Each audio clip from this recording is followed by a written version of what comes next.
Praise the Lord.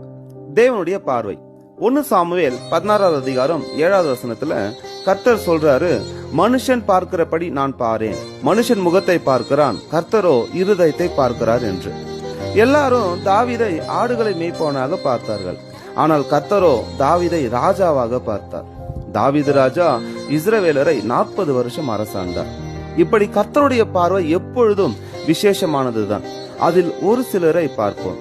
Saul ராஜாவாகும் போது ஒரு சிலர் அவனை பார்த்து, இவனா நம்மை ரட்சிக்க போகிறான் என்று அற்பமாய் பார்த்தார்கள். ஆனால் கர்த்தரோ அவனை 40 ஆண்டுகளாய் அவர்களுக்கு ராஜாவாக வைத்தார்.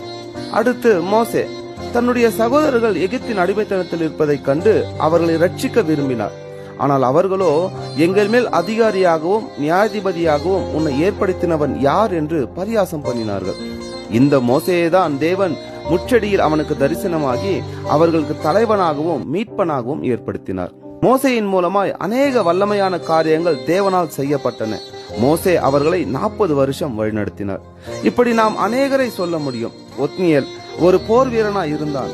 ஆனால் தேவன் அவனை இரட்சகனாய் பார்த்தார். அவனை கொண்டு இஸ்ரேல் ஜனங்களுக்கு 40 வருஷம் ஆறுதலை தந்தார். தேபோரால் ஒரு பெண்ணாக இருந்தும் அவரை கொண்டு தேவன் இஸ்ரேல் ஜனங்களை ரட்சித்து 40 வருஷம் ஆறுதலை தந்தார். கிதியோன் பயந்த சுபாவம் உள்ளவனாகவும் திட நம்பிக்கை அற்றவனாகவும் இருந்தான். ஆனால் கர்த்தர் அவனை பராக்கிரமசாலியாக பார்த்தார். அவன் மூலமாய் இஸ்ரேல் ஜனங்களை ரட்சித்து 40 வருஷம் ஆறுதலை தந்தார். இந்த வரிசையில் இன்னும் அநேகர் இருக்கிறார்கள். புதிய ஏற்பாட்டில் மத்தேயு அவரை எல்லாரும் ஆயக்காரனாகவும் மோசமானவனாகவும் பார்த்தார்கள். ஆனால் கர்த்தராகிய இயேசு தம்முடைய சீஷனாக பார்த்தார், சகோதரனாக பார்த்தார். பேதுரு சாதாரண மீன் பிடிப்பனாக இருந்தார். ஆனால் கர்த்தரோ அவரை தன்னுடைய சபையின் பிரதான அப்போஸ்தலனாக பார்த்தார். சவுல் சபையை துன்பப்படுத்துகிறவனாக இருந்தார். அவனை எல்லாரும் பயத்தோட பார்த்தார்கள். ஆனால் கர்த்தராகிய இயேசுவோ அவனை தமக்காக பாடுகளை சகித்து உலகத்தை கலக்குகிறவனாக பார்த்தார்.